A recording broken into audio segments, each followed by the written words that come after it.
Terpujilah Tuhan, sebab hari ini Jumat 27 Juni 2025 kita masih diberi kesempatan ada dalam persekutuan pendengar renungan Oasis Fajar.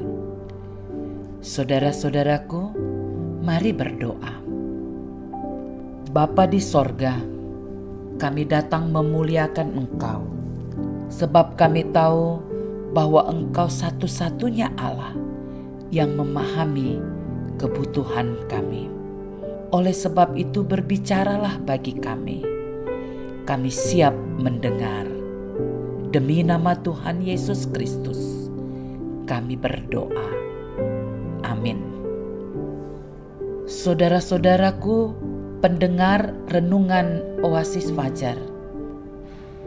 Pembacaan firman Tuhan terdapat dalam Yehezkiel 34 ayat yang 11 hingga 13. Demikian firman Tuhan. Sebab beginilah firman Tuhan Allah, dengan sesungguhnya aku sendiri akan memperhatikan domba-dombaku dan akan mencarinya. Seperti seorang gembala mencari dombanya pada waktu domba itu tercerai dari kawanan dombanya, begitulah aku akan mencari domba-dombaku dan aku akan menyelamatkan mereka dari segala tempat, kemana mereka diserahkan pada hari berkabut dan hari kegelapan. Aku akan membawa mereka keluar dari tengah bangsa-bangsa dan mengumpulkan mereka dari negeri ke negeri dan membawa mereka ke tanahnya.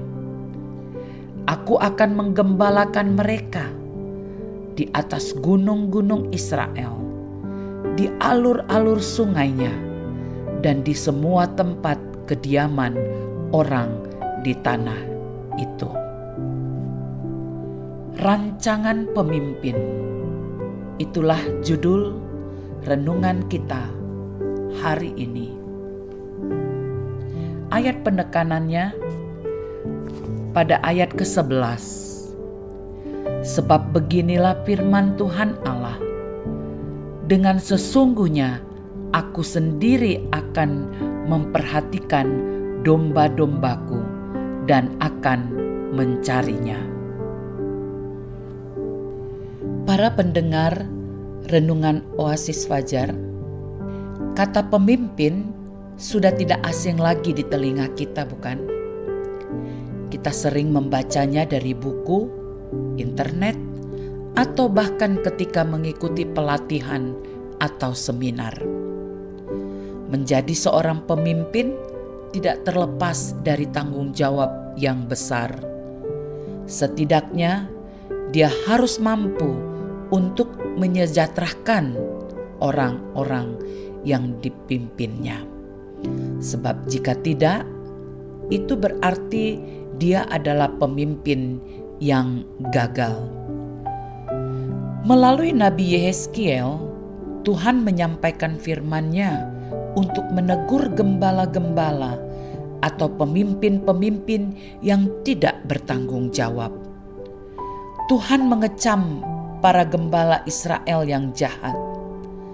Para gembala yang dimaksudkan dalam perikop ini adalah pemimpin-pemimpin atau raja-raja Israel yang tidak bertanggung jawab karena keegoisan dan keserakahan mereka. Tuhan menegur mereka karena tidak melakukan tanggung jawab dengan benar.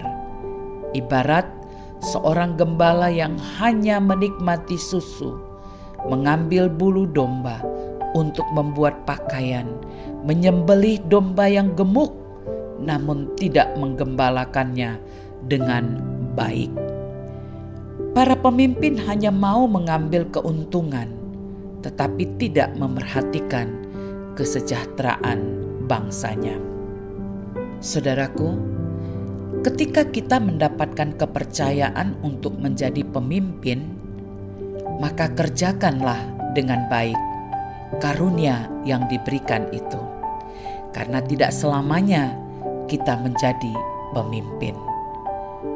Lakukan tanggung jawab untuk kesejahteraan orang-orang yang kita pimpin.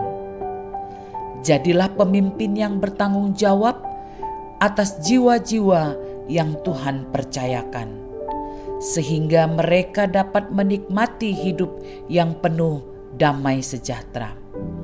Pemimpin adalah orang yang melayani dan bukan penguasa. Ia memimpin bukan hanya dirinya sendiri, tetapi juga orang lain yang dipimpinnya. Ia harus menyatakan dengan benar apa yang menjadi tanggung jawabnya menurut kebenaran firman Tuhan. Menjadi seorang pemimpin yang baik, kita harus membantu orang-orang yang ada di sekitar kita untuk bangkit dari masa-masa sulit yang mereka alami, menjadi pendengar yang baik di saat mereka mengalami pergumulan dan tantangan hidup.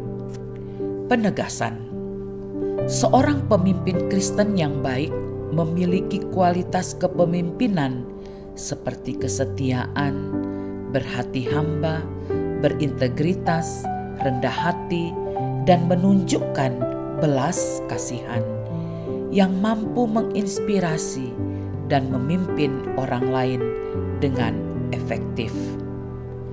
Saudara-saudaraku, mari kita berdoa.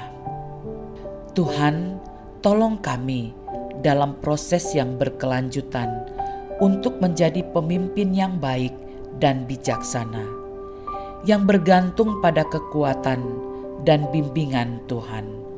Dalam nama Tuhan Yesus kami berdoa. Amin. Saudara-saudaraku, para pendengar Renungan Oasis Fajar, demikianlah renungan hari ini. Tuhan memberkati kita semua. Amin.